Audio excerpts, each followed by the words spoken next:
BT's Esoterinerd podcast, episode 39, in which I interview Kathy Koon Pentecost.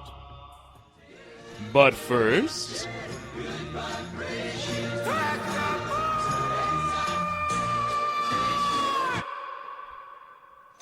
this episode, and indeed everything around you, is brought to you by Mest.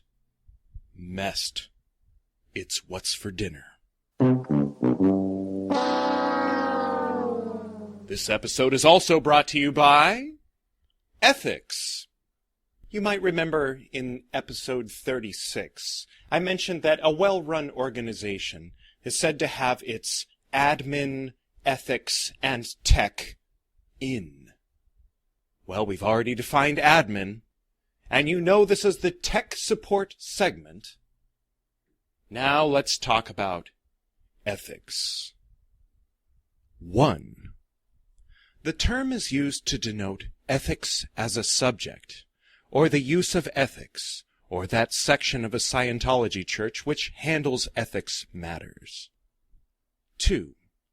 Ethics actually consist, as we can define them now in Dianetics, of rationality toward the highest level of survival for the individual, the future race, the group, and mankind, and the other dynamics taken collectively.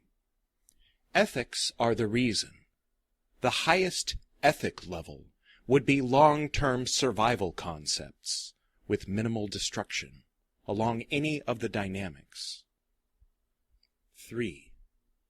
Ethics has to do with a code of arrangement amongst people that they will conduct themselves in a fashion which will obtain to the optimum solution of their problems. 4. Rules or standards governing the conduct of the members of a profession. 5. Ethics is a personal thing. By definition, the word means the study of the general nature of morals and the specific moral choices to be made by the individual in his relationship with others. And when one is ethical or has his ethics in, it is by his own determination and is done by himself. 6. That which is enforced by oneself, his belief in his own honor and good reason, and optimum solution along the 8 dynamics. This episode is also brought to you by Tech. 1. By tech is meant technology, referring of course to the application of the precise scientific drills and processes of Scientology. 2. Abbreviation for technology or technical, depending on the context. The technology referred to is normally that contained in HCOBs. It also means the technical division in a Scientology church. Division 4, the division of the org that delivers training and processing. Technology. 1. The methods of application of an art or science, as opposed to mere knowledge of the science or art itself. 2. A body of truths. Our guest tonight runs Shanti Acupuncture and Yoga in Monrovia, California. To make an appointment, just call 626-359-5797. Kathy Koon Pentecost is also my co-host on what I like to call the other Esoterinerd podcast called To Be a Yogi. If you look up those words spelled out, To Be a Yogi, on iTunes or your favorite podcasting platform, you will find that. She is also my acupuncturist. And last Thursday, as I lay with pins in me, she mentioned that one of her first jobs was working as an acupuncturist for the Church of Scientology. So, of course, I asked her if she would mind being my guest this week on the Esoterinerd podcast, telling us about that experience. We'll also be talking about the David Bowie Oracle cards, which can be found at edward-reeb.com/AskDavidBowie. No spaces or hyphens. And so, without further ado, let's get to that interview, shall we?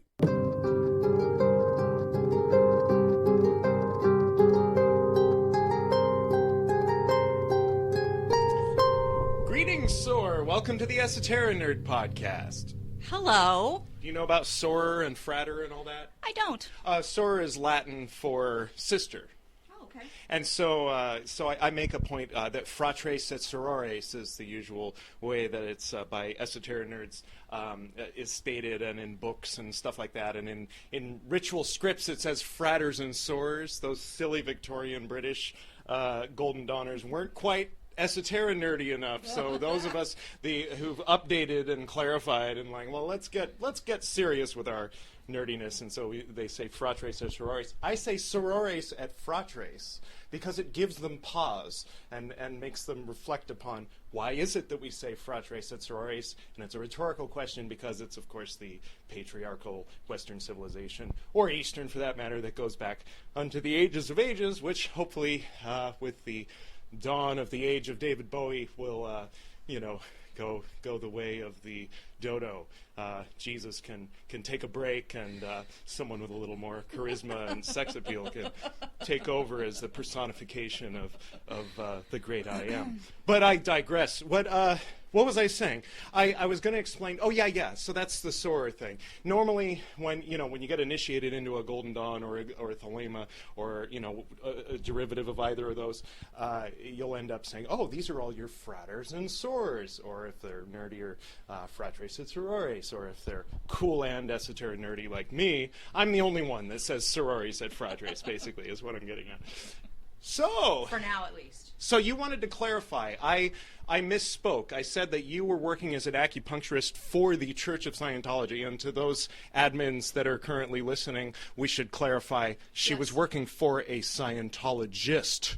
I was. And just to speak on behalf of the Church of Scientology, that's like saying that as a Nazi soldier working for Adolf Hitler, you were working for the Catholic Church just because Hitler happened to be a Catholic. Sure.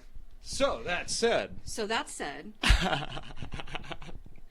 Why am I speaking on behalf of the Church of Scientology? We'll get to that. But we're just covering all the bases. Yeah, no, Gordon. We both know Gordon, of course. Yeah. Those who are serious listeners of this podcast will the name will ring familiar, and it's how we know each other. Mm-hmm. So I worked at a clinic that was owned by a couple of high-ish level Scientologists. Sea Org, probably. Sure, something like that. They went off to Clearwater quite frequently. For those of you who are confused, Sea Org is like the Rosé Rubeadore Crucis of Scientology. Yes, exactly. It's a little like, I understand it's a little like prison. Yeah, a little bit. I mean, if it's anything like, never mind. Like anything I've read. When you're actually on the boat. Less prison-like? Yeah. Well, it's a little like Alcatraz. Okay. You can swim away, but the sharks might get you. Or the tide will wash you away, never to be seen again. So yeah, that was my very first acupuncture job. I was fresh out of school and newly licensed, and a friend of mine worked at this clinic as a chiropractor, and she called me one day and said we need an acupuncturist, and so I went and I had an interview and filled out their application, and it seemed like a really nice clinic. It was busy. There were a lot of people in the waiting room, a lot of people working there. No mention of Scientology to me at all during the interview. No mention of it at all. And so they hired me, and I started. And on my very first day, they invited me to come into a staff meeting. And so the boss lady, Dr. Higashi, says to me, "Please bring a pad of paper and a pen. You're going to need to take notes." Oh, okay. So I follow them all into the staff room, into the lunchroom, and I start looking around. I hadn't even been in the whole office for maybe like 45 minutes yet, and so this is my first time in this room. And I walk in, and there are posters all over, and charts, and a whole wall of a cork board that had everyone's graph on it. I could see people's names, and I could see these XY graphs, and then right next to it. Is it like a star, like reward system, like in kindergarten? Well, I didn't know quite yet what that was. And then next to that was this poster of a thing called the tone scale. Well, I had never seen or heard anything about this before. And so I'm reading those, and I'm like, wow, those are really military-sounding words. And wow. And so the boss lady is talking. And she's talking about the charts, and she's talking about everyone's conditions. Just search Pymander Aquarian No to Mystery, KNOW, and then that's what we're talking about. Okay, The charts are what we're talking about. Okay. Yeah. No, that's my blog post okay. about the emotional tone scale. Oh, my goodness. So she's talking away, and she's writing things on the board, and I'm sitting there completely overwhelmed by this whole thing, and all I'm thinking to myself is, oh, my God, what have I done? What have I gotten myself into here? And then she eyeballs me and says, are you taking notes? I don't see you writing anything down. Are you taking notes? You need to be taking notes. You're going to get behind. Are you taking notes? And I'm thinking, oh, God, what have I done? So finally the meeting is over, and I go into work, and it was just a really bananas kind of situation, and there was no one there to ease me in. This is my very first job as an acupuncturist. This is serious work. I'm a physician, you know, and there's nobody to show me anything. I had to jump in and I had to figure it out. I had to figure it out all by myself. Wow. So that was fine, worked out fine. And a couple of weeks in, I want to say about 2.5 weeks in, I am approached one day to do a condition sheet. And I say, what the hell is that? And so they start explaining to me that this is part of the deal, that what we do here in this clinic is L. Ron Hubbard business technology. Making very clear distinction that this was business technology, not religion. Oh, right. Makes sense. And I'm thinking, you're still violating my civil rights right now. And so I'm approached to do this condition sheet, and I'm like, what is this, and why do I have to do this? Well, because you do, they say. So I take the sheet, and it's an 8x10, you know, an 8.5 by 11 printout. It's poorly copied, so it's crooked, you know, and there's about 4 different sentences, and I'm reading them, and they want me to read the sentence and then respond to it. And I'm reading this sentence, and it makes no sense to me at all. I mean, I know what these words. We could find online. I don't know. I suppose it's worth a try. I wanted to pull up the the Noda Mystery Scale is separate from the emotional tone scale, but there's the 1973-4 version where they put the Noda Mystery Scale alongside the tone scale. But we'll get back to that. What was the thing we were just talking about? Oh, the condition sheet. The conditions. Condition sheet, L. Ron Hubbard, business tech. Business tech. They call it tech. Yeah. Oh, WISE. Yeah, I remember that. The WISE technology. So I'm kind of, I'm a smart lady. I've got a pretty good vocabulary. Mm-hmm. And I'm reading these sentences, and I can't figure out what the F it means. It's not that I don't know these words. I've just never seen them in this kind of combination before, and it makes no sense to me. Yeah, that's the whole thing. That's why they don't like the tech dictionary being available. So if you search on Google for techdict.pdf, the first link is something that they've taken off the shelves. They don't, because it's just too direct, it's too raw, it's too revealing. If you read it and memorize it and you're some kind of savant, then you'll know Scientology better than the people that are running the e-meter that are trying to recruit you, and then you can run circles around them, and hence they took it off the shelves. And hence the tech support segment of the Esoterinerd podcast. I'm trying to educate people, trying to bring people, because I think it's relevant. I think it's a good thing to know about, and it's nice to be able to know about something like that without having to get involved. And I don't think that any Catholic would disagree with me if I said that, what if I went into a foreign land and told them about Jesus, but not necessarily about the Roman Church? They'd be like, well, that's still good. So I think if a Scientologist is offended by what I'm doing, then I think they need to revisit what their priorities are, But it might just be a matter of point of history, because St. Paul himself would probably have been chasing after me with some kind of, flail, but Paul was kind of a gentle guy, though. Probably not him. Maybe not. Yeah, was he gentle? Yeah. I guess. Paul was a pretty He was gentle sort of guy. intellectual. He was sort of a chauvinist, but yeah, he wasn't really... Well, chauvinism didn't doesn't beat equal... people up. Yeah. Yeah. But oh yeah, the tone scale. I think it's that's something we haven't really gone over on the Esoterinerd podcast. Let me pull it up. I'm searching for Pymander. That's Pymander. Let's go tone scale, and it comes up Pymander Aquarian No to Mystery Scale. Okay, scroll down a little bit. I color coded it. That's Wow. my colors. Wow, the colors are great. So it starts at tone 40, which is Serenity of Beingness, and it lines up on the No to Mystery scale with No, K-N-O-W. The next, I don't know, octave isn't quite the right word, but the next tone down that has a label is Postulates, and that's tone 30. Postulates is not No. So that's where you're grasping. That's where the peak is over and the acid trip is going away, and you're clinging. Like the Buddhists say, don't cling, but you're clinging. So you're saying, well, there's a spider. I'm always going to remember that spider, and that'll always remind me of the transcendent state that I don't remember. And then from there you move down into games, which is 22. This is, by the way, the Gordon Beam school of Scientology. Okay. Then you move down into the level of games. Know about. You can play with it. Then action, look. You're still in very high emotion. You know, these are very high tones, by the way. But you can get stuck at postulates and not be able to go out to serenity of beingness if you can't let go of your spider symbol or whatever it is, the cross or whatever's separating you from actual God.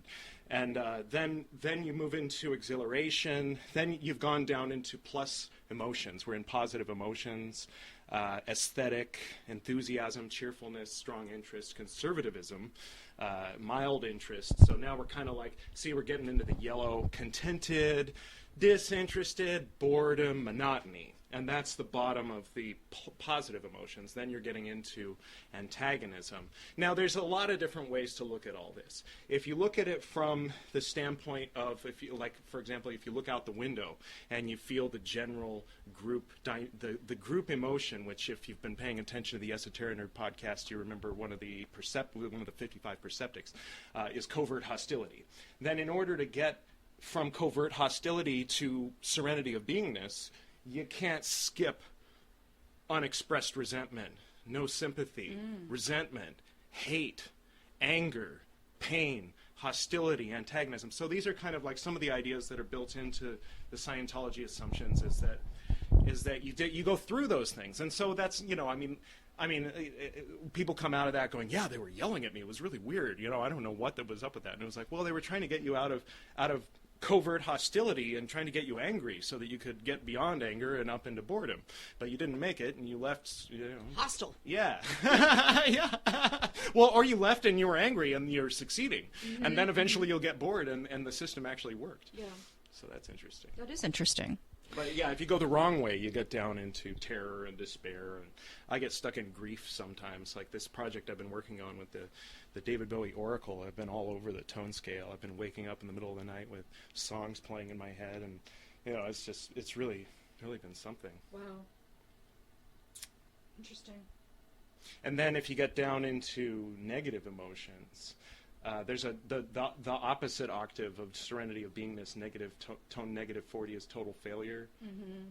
So you can't hide, total failure, and then being nothing, being objects, worshiping bodies. And so this is kind of like Hubbard had to watch Jack Parsons, you know, with his OTO Oasis Agape over here on Orange Grove, having sex with, you know, up on an altar with the same record playing over and over night after night while he was taking notes. What? And so he put symbols and sex like down in the negative emotions. Like he disagrees with his teacher in that regard. Okay. So I mean, you can kind of see like some interesting. Yeah, he really wanted to take a lot of the hocus pocus and bullshit out of Thelema when he made Scientology. But yeah, so from a Golden Dawn standpoint, it's very interesting. So it's kind of like it's like a Jewish person looking at Branch Davidians. You know, it's like something derivative of something that was derivative. You know, so there's some vague familiarity. Yeah. But not direct connectivity. No, well, yeah. I mean, I've always tried to line them up. I mean, this color scale is kind of like vague attempt at that. But I always thought that the tone scale had something to do with Hode as the Tree of Life. Sephira, how long is that cord? Not very. You see that thing in there? Yes, I do. So the orange one down on the left is like where reason and emotion both exist. And so this is kind of a reason looking at emotion kind of thing. Yeah. So I don't know how it's associated with those two. But, yeah. Well, at the clinic, this as part of the business technology, it was mainly aimed toward, I think, towards the people who were the marketing department of the clinic, and there were quite a few people in the marketing department, and so exactly, and so those graphs that I saw, everybody's individual graph with their name on it, turned out to be it was a graph of their sales progress. And so then, depending upon what shape your graph made, determined what condition you were in, and then what worksheet you had to do. That was the setup going on there. Huh. And so when they came at me, 2.5 or 3 weeks into my employment and said, "You have to do this," and I said, "No, I don't." No, I don't. They were like, "Well, yeah, but you do." And I said, "Well, no, I don't. Because you didn't tell me about this. It's a condition of my employment." Yeah. And nowhere is it in a contract. Right. Not to mention that I don't have a contract. So no. Yeah. So on my second day of this job, both of the bosses, the main doctors, left to go to Clearwater, to go to become level 7 OTC. Nice. She said specifically this. That's operating Thetan. What does the C stand for? Isn't it like clear? Operating Thetan Clear 7. So that's almost level 8. Level 8 is like Hubbard, and if you've seen the South Park episode, then you probably know more than me. All this stuff. Yeah. But she said, if Doctor, he's going to get to level 10 OTC, and if we could get to 10,000. She said, well, she said he's going to be level 7 if we could get to people to level 10, but if we could get 10,000 people to level 7, then we could change the world. Yeah. So then the bosses were gone for 6 weeks, and they left the whole clinic in the hands of their 21-year-old office manager. By the way, Tom Cruise, I believe, was at OT4 when he was jumping up on couches and yelling about pills. Yeah, that's philosophists in Scientology. So then, according to Gordon. Okay. Yeah. 7 is just. I don't know. 7 is like if it's on the Tree of Life, then that's 7 equals 4, which is you become a premenstruator. But, that's as far as I got in GD. But 4 equals 7 is the opposite of that. That's where you're like, I gotta convert everybody, and you're like a zealot, and you haven't quite found the synthesis yet. You think that. You're still looking out there for fulfillment. I mean, if it is anything like philosophist. Gordon explained it all to me in like a Burroughsian shorthand. He was into like, he wanted to understand Burroughs' poetry better, He was like, he was cutting up his own poetry, but he was trying to piece together Burroughs, and so he joined the Church of Scientology, and it actually helped him a lot, and it was how he was able to he become an accountant and then run the E-Bar and everything, so I mean, it helped him put himself together, but he left is the point. And, because Burroughs was an ex-Scientologist, not a Scientologist, and then he wanted to get a little deeper and get into the head of Hubbard, and so he ended up in the Golden Dawn. That's how I met him. But it was all part of his, like, chasing the Burroughs. Yeah. What a trip. He wanted to be the Bill Burroughs. Yeah. Yeah. Oh, he was. He did it in really so well. many ways. Yeah. Oh, Gordon. But between that and the fact that my dad got so much out of the Earhart seminars training, now they were like getting sued all the time by the Church of Scientology because Earhart was an ex-Scientologist that's Werner Earhart, and I have correspondence back and forth between my dad and Werner Earhart that if you've heard the Edward Reed podcast, you already know about. But anyway. He got a lot out of that, and they had the tone scale, and he got a lot of his methods and his terminologies from Scientology, and then later they turned that into the Landmark Education Forum. So the Landmark Education Forum is a derivative of a derivative of a derivative of a derivative of Golden Dawn. Wow. Yeah. Interesting. Yeah, with other influences, Gurdjieff. Yeah, wherever he got his shit.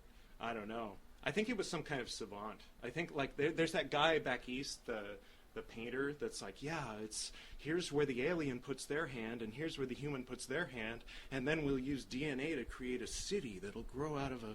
And it's like, are you serious? Are you onto something, or are you not? I mean, maybe you're just way ahead of your time, huh? Or a lot of sci-fi. I don't know. Wow. That's why I like to call it sci-fi. I'll just call it sci-fi. Don't worry. It's just sci-fi. It's okay. Yeah. Then people are like, L. Ron Hubbard wrote sci-fi. Yeah. So did Moses. Yeah.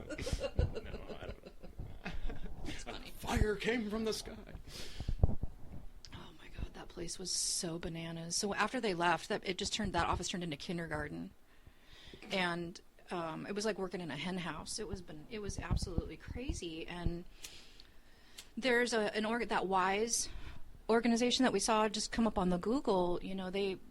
There's a lot of chiropractic offices that are involved in that, and it's essentially they're teaching chiropractors how to use the Scientology business technology to run their businesses better, faster, stronger, make more money. And what I saw come from that was people come in, they're shown a phony x-ray, they're told that if they don't get this kind of care with this kind of repetition, they're going to be crippled old people, and you need to pay $5,000 right now. And if you don't have that, can you borrow it?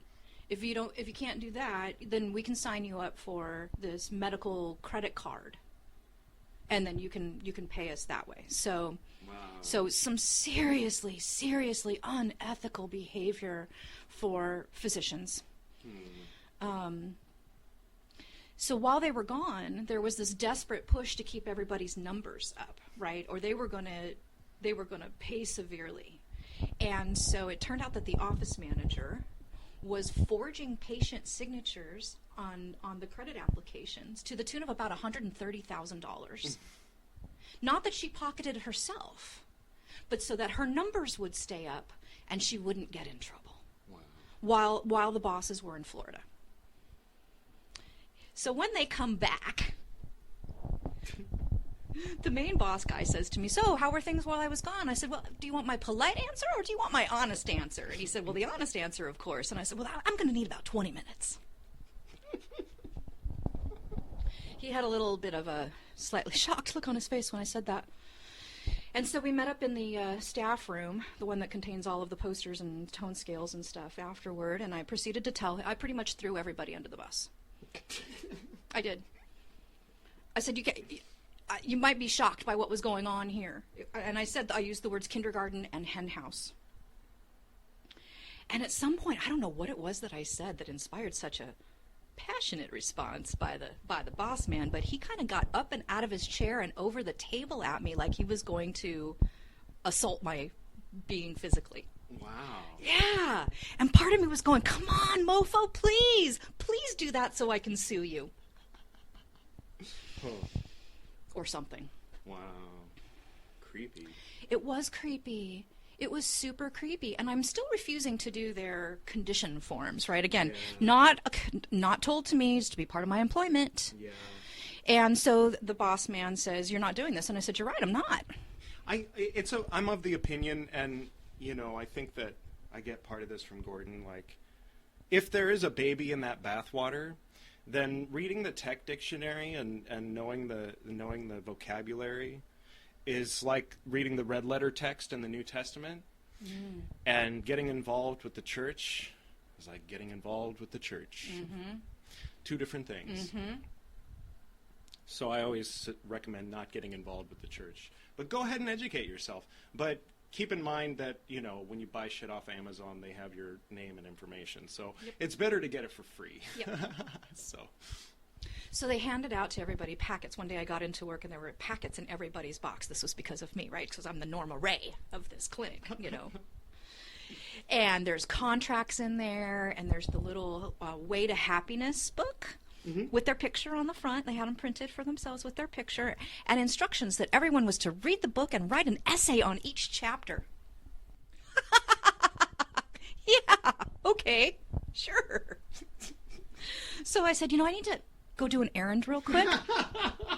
And that was that? And no, I just went and called my lawyer. That's all. Just went and called my attorney and said, "Am I right in thinking that this is a straight up?" And he's like, "Yeah, you're right. You are. You're right."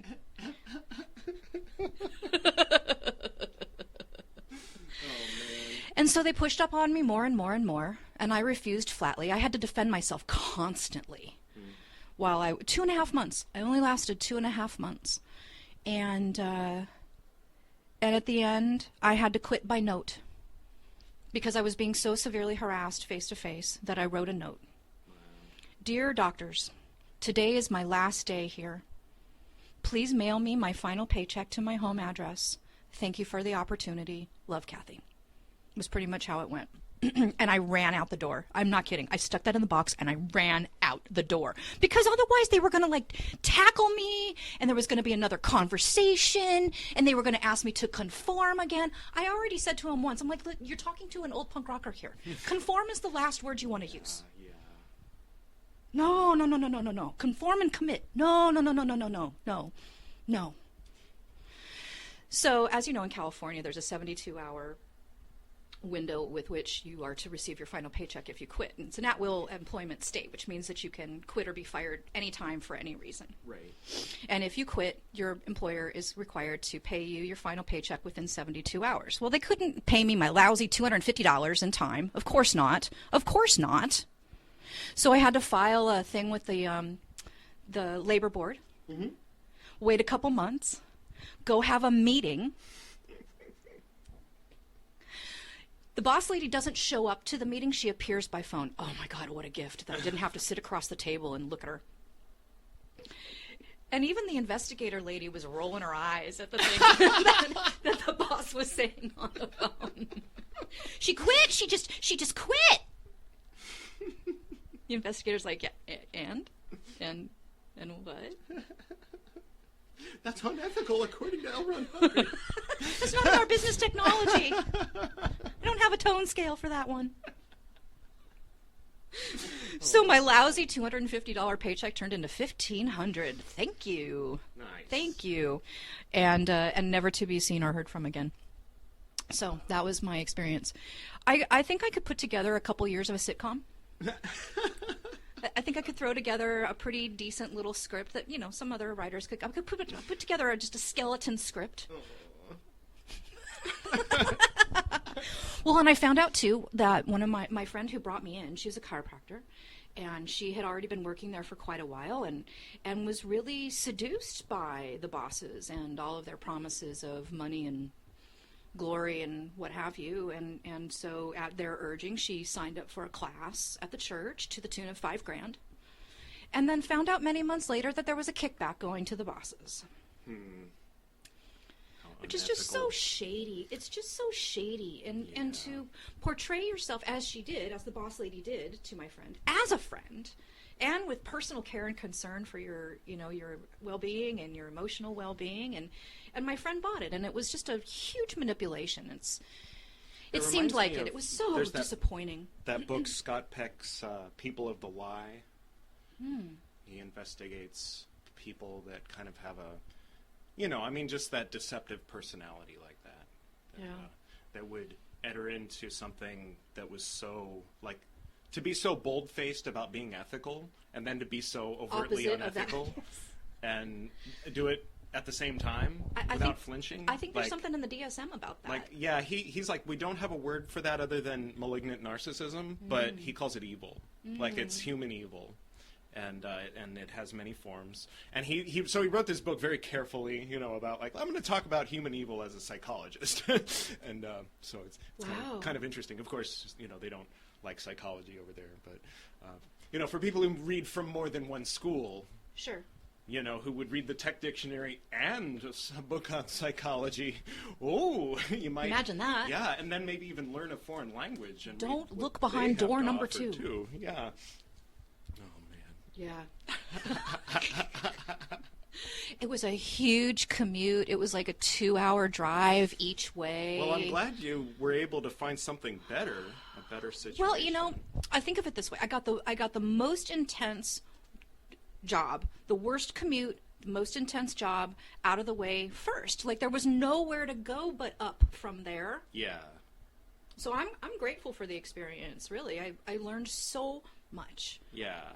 About them, about myself, about a lot of things. It was, yeah.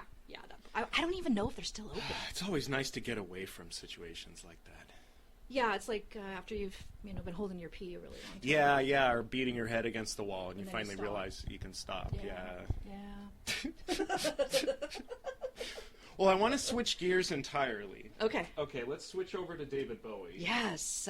All right. So, for those of you who are listening who aren't driving, if you're driving and you're going to do this, be sure to pull over first. Or if you have a passenger, you get the idea. Okay, we're going to Edward-Reeb, REIB.com / Ask David Bowie. And there's no spaces between the words, just ASKDAV and so on. Okay, I'm going to be doing this too now.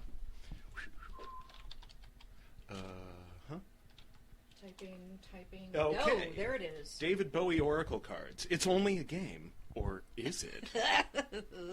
Key cards. That was a good laugh. I like that. Okay, so far we've got key cards 0 through 5. Eventually there's going to be at least 31 key cards. They each on the back have this image of David Bowie wearing the stripes that he wore in the photo shoot for the back of the Station to Station album. But on the other side of the stripes, you see the constellation that was named or created in his honor after he passed. Now, this shirt he wore in the Lazarus video with a wardrobe behind him as a C.S. Lewis kind of reference. He had stated that he was using the tarot and the Tree of Life to enter into other worlds. So this seemed to me to be a good bookend, not quite bookend, but transcendental symbol of David Bowie. I didn't want something so specific to one period in his life for the back of the key cards. The reason being that if you click here to download the key cards, it's a PDF. Now this is all free for you to print out. Now the key card on the back, it has that image, and on the front, or on the face, it has an album. So far we've got the first 6 albums, including his single that he did when he was Davy Jones. And so you shuffle the key cards, and you draw which album you're going to be drawing from. And then if we go back to the main page, click back a couple times. Let's say you get deck 1, David Bowie. So we'll pull up deck 1. And then let's just scroll down to a random thing. You'll get a different one than I do, or maybe you'll get the same one. We got, her mother called her Mary. She changed her name to Tommy. So if we had asked a question, like, what's the deal with that coworker of yours? And then we asked David Bowie. Right. Then we'd go, oh! Okay. Thank you, David Bowie. And so that's awesome. It says, to get into the right state of mind, you might begin by listening to the first and title track of Black Star on vinyl in total darkness. Now, I happen to have Black Star on vinyl right here. Alas, so it is not dark. It's not dark, but it might be for you. Again, if you're driving, keep your eyes on the road. Don't close your eyes. Don't David Bowie and drive. No. But you can listen. Now, it won't be as cool as if you were listening to the vinyl, but you're going to listen to the vinyl through some speakers as picked up by the microphone that we're talking into. Really kind of an inferior specimen, but you just go along. Just go with for the flow. ride. Just go with the flow. Just go along with it, like he says. You might know that reference. Even this is part of it too. Okay. So, turning on the record player. Okay.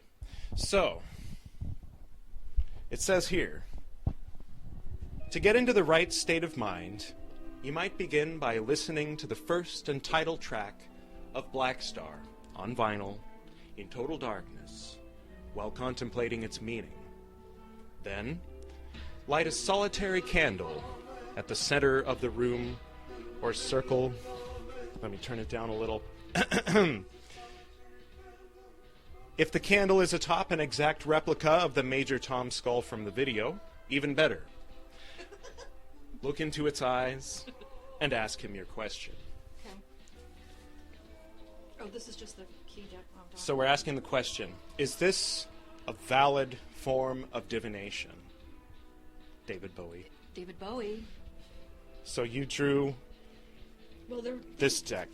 Or let's get the 3 that we have, and including the Zero deck. Now, the Zero deck is optional because the lyrics are kind of early 60s, and there's only 2 songs.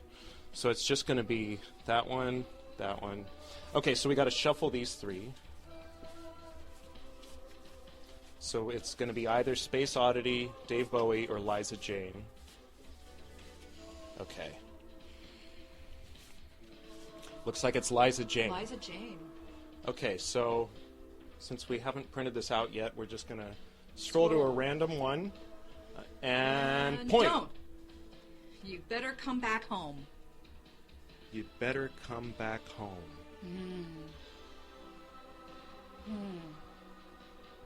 Is this a valid form of divination? You better come back home. Huh. Well, let's keep reading, because it says... we should pick a couple cards, right? Arrange all the... No, that was it. That was the answer. It's a single deck. Okay, yeah. Single well, card eventually draw there'll be thing. 31 decks. Right. So far, there's just 3 decks. Okay. Arrange all the decks neatly about you in a semicircle. Once there's 31. So far there's just 3. Shuffle the small deck of key cards to draw one to determine which answer it will come from.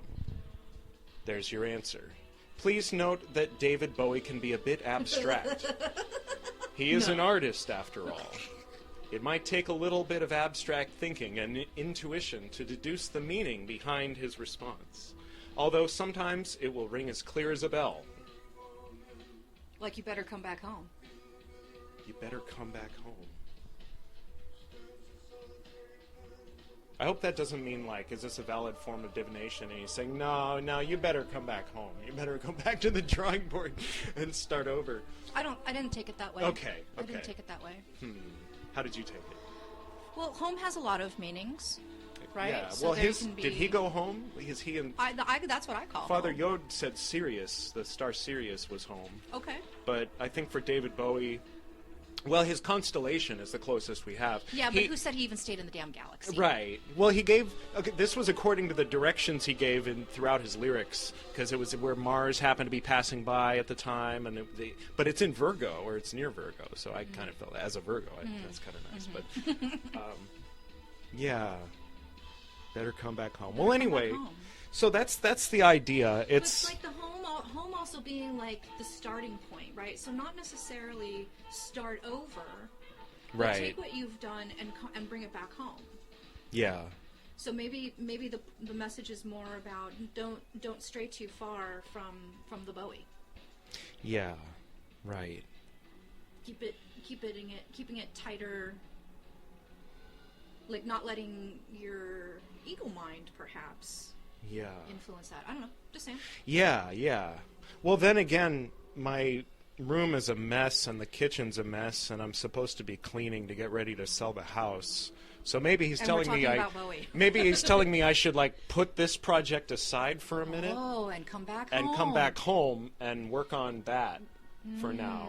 That this is already going. Other people apparently are making David Bowie Oracle. You were saying it's not a David Bowie Oracle deck, but it is another. Lots of people are working on decks right now. That seems to be a theme, but not another Bowie deck. I think you've cornered the market. Well, I don't want to necessarily corner the market. Like I said, this is a gift. If you go to edward-reeb.com/Ask David Bowie, this is a sincere gift from me to you. If you're a David Bowie fan or a weirdo or an Esoterinerd that isn't too freaked out by the idea of mediumship. And, yeah. It's super cool. Yeah, I like it. I mean, it struck me as enough of a good idea to do it.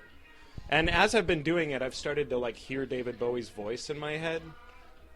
And That's kind of rad. it's very nice, actually. Like, it's been catching me off guard, and like this whole, if you go to the web page I keep mentioning, and you go to key cards and scroll down, you'll see this photo shoot. This was on the back of a record that came out in 1976, which was the year that my dad wrote Transformations. And they were still married. It was before I was conceived. And it was probably the year they did cocaine once. My mom wanted to do it again, and my dad wouldn't let her. And it just struck me, just looking at this and thinking about it, that not only was this possibly the inspiration for my dad's magnum opus, but it might have been my inspiration for coming back into the world when I did. It's just the zeitgeist that's captured right here. Yeah, and it's interesting because it's like it's this. It's even like it's this. I was thinking about changing the back of the card to just hit the image of him looking down at the Tree of Life. Yeah. But I do kind of like this. See, that's also super magnificent. Yeah, because it's his heart, it's his gut, it's his crotch, it's his neck. It's the whole. It's the ruach in the Tree of Life. It's from Da'at down to Yesod. It's his unique signature in the galaxy. It's amazing to me. I mean, it's amazing what one man can do, man or woman. I use that gender neutrally. I'm fond of the gender neutral usage of man, but it doesn't really. It rings strange in this culture. Nowadays it does. Yeah, but I haven't heard this song all the way through yet, so this is. Oh wow! Something for me. You're in for a treat when you see the video. Yeah, I'm sure. The video is really. It was just too emotional for me when it first came out, and then like a day later he died, and I just couldn't. Yeah. Well, this came out in November 19th, I believe, and then Lazarus came out the day he died. Oh, right. The Lazarus video, but the song came out first, and the symbols that look like the letters of Bowie, the symbols that look like parts of stars on the album cover, were slowly rotating like it was counting down. Wow. And then on the day he died, they posted Lazarus that morning, and they took down the video that was counting down. And Lazarus was the one where he was wearing the striped outfit, where he was hailing back to that photo shoot. Yeah. But he replaced the Tree of Life with the C.S. Lewis wardrobe. Look at how magnificent his hair is in that 1975 picture. The color, the redness of the hair, the red and the ombre of it. Like his hair is like a sunset. It's just. Oh. Let's draw another card. Yeah.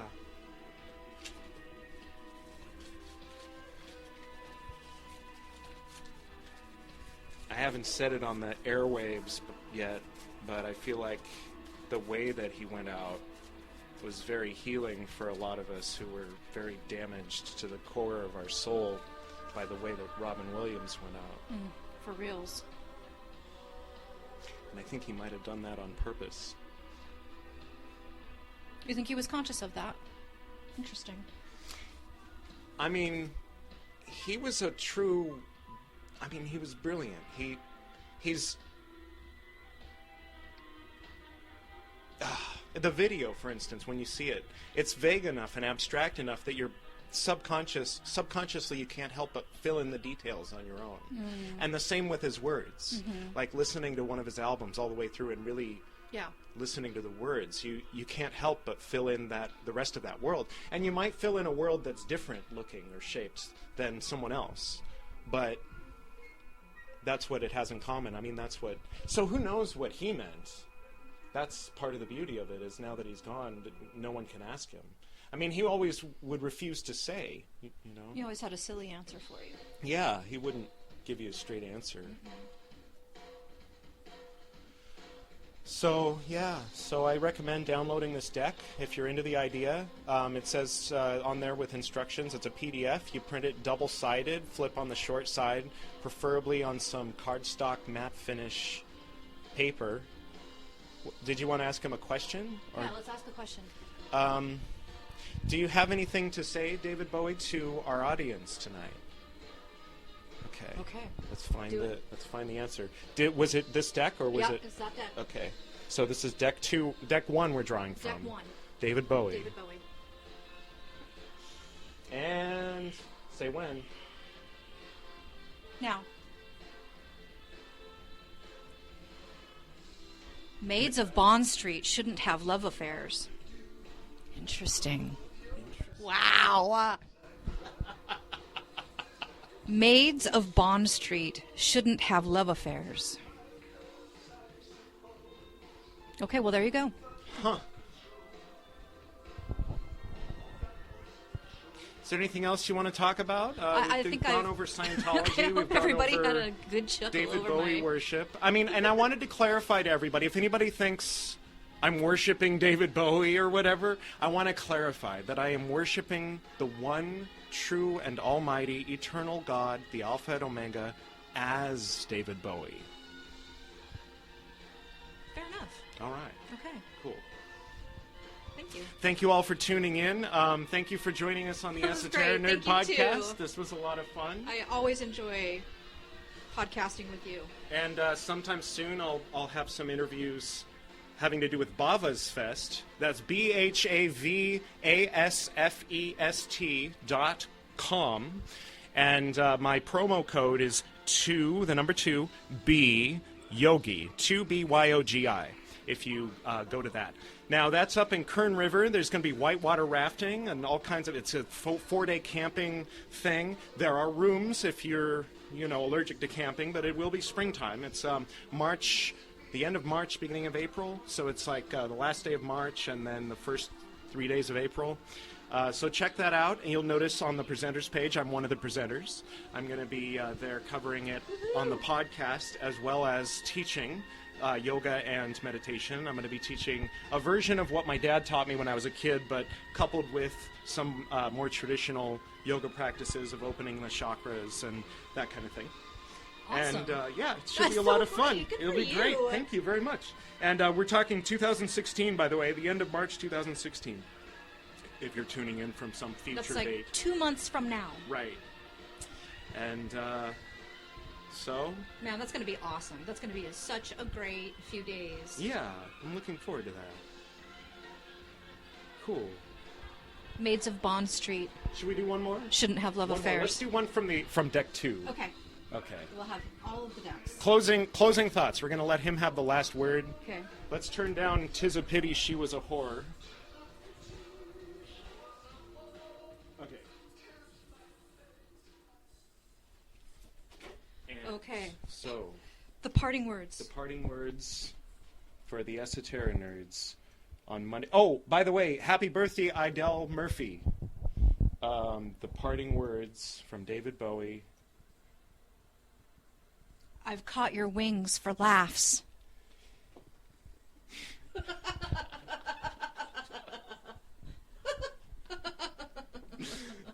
And again, that's edward-reeb.com/Ask David Bowie. You can also go to facebook.com/Ask David Bowie and join that group. Click like on it, and we'll see you there. Thank you for joining us. Thank you. That was great. Thanks so much for having me. Certainly. Bye-bye. Bye.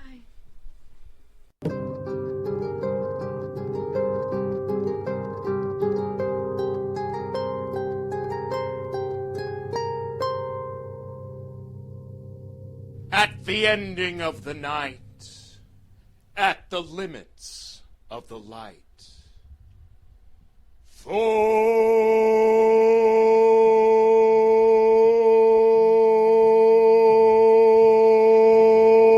stood before the unborn ones of time.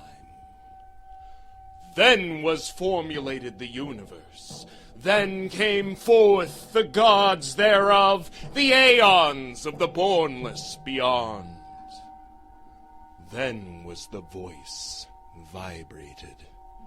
Then was the name declared at the threshold of the entrance between the universe and the infinite. In the sign of the Enterer stood Thoth.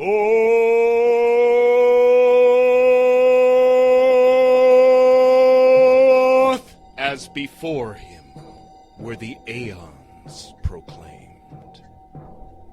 In breath did he vibrate them, in symbols did he record them, for betwixt the light and the darkness did he stand.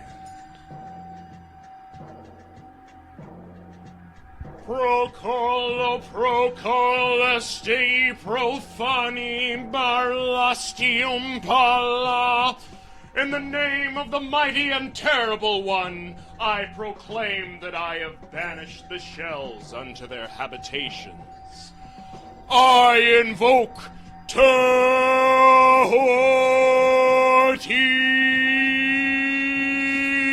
the Lord of wisdom and of utterance, the God who cometh forth from the veil.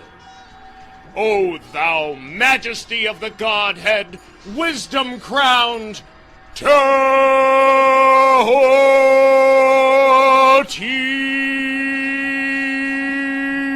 Lord of the gates of the universe, thee I invoke. O thou of the ibis head, thee I invoke.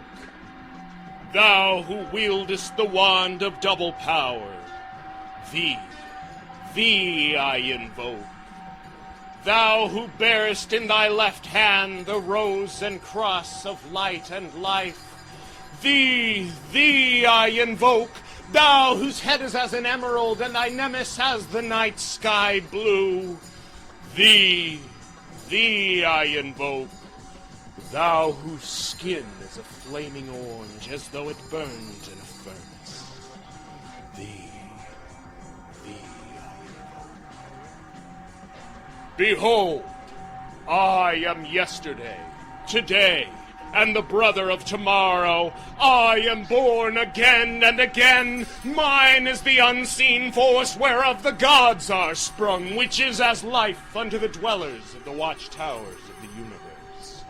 I am the charioteer of the east, lord of the past and the future. I see by my own inward light. Lord of resurrection who cometh forth from the dust, and my birth is from the house of death.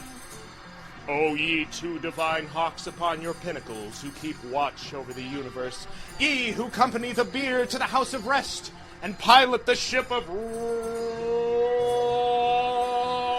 ever advancing towards the heights of heaven, Lord of the shrine which standeth in the center of the earth.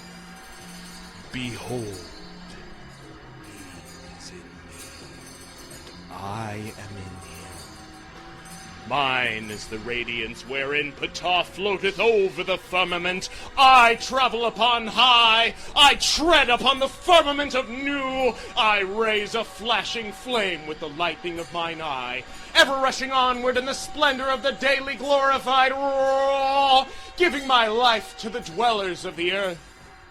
If I say, come up upon the mountain, the celestial waters shall flow at my command. For I am Ra incarnate. Kephra created in the flesh.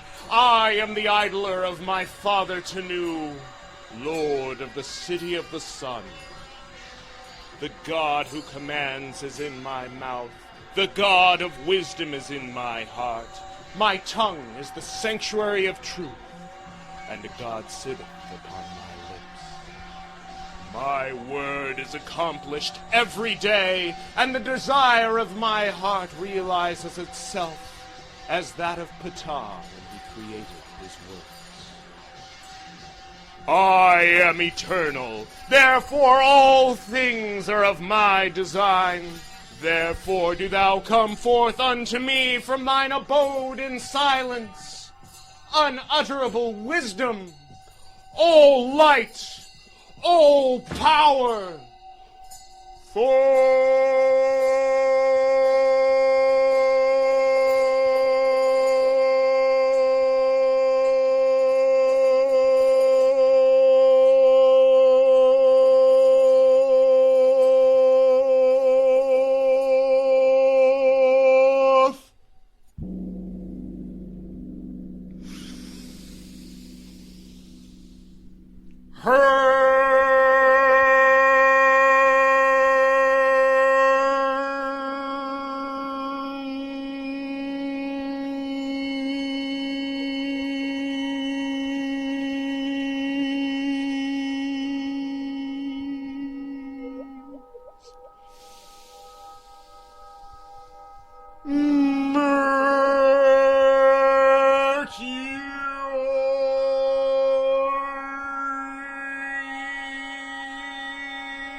By whatever name I call thee, thou art still nameless unto eternity.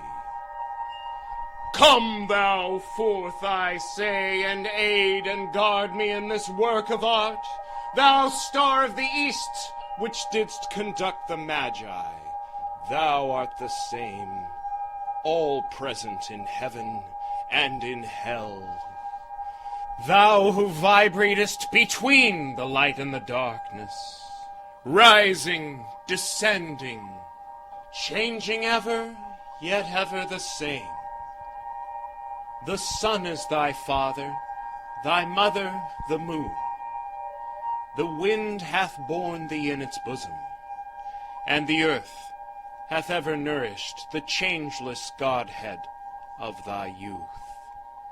Come thou forth, I say, come thou forth, and make all spirits subject unto me, so that every spirit of the firmament and of the ether, upon the earth and under the earth, on dry land and in the water, of whirling air and of rushing fire, and every spell and scourge of God the Vast One may be made obedient unto me. Such are the words.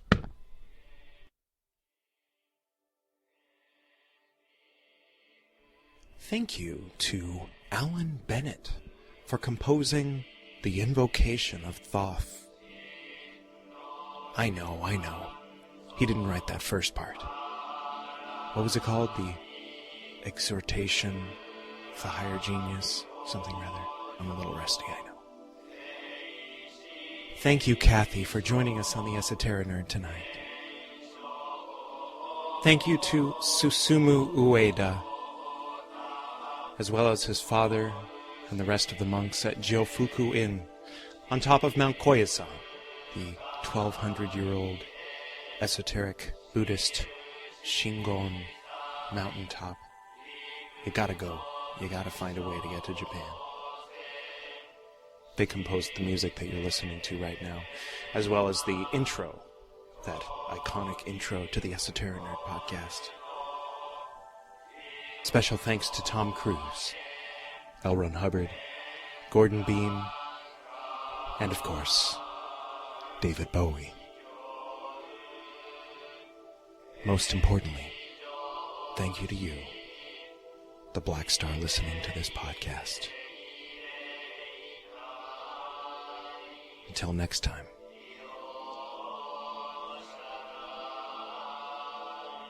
Good night.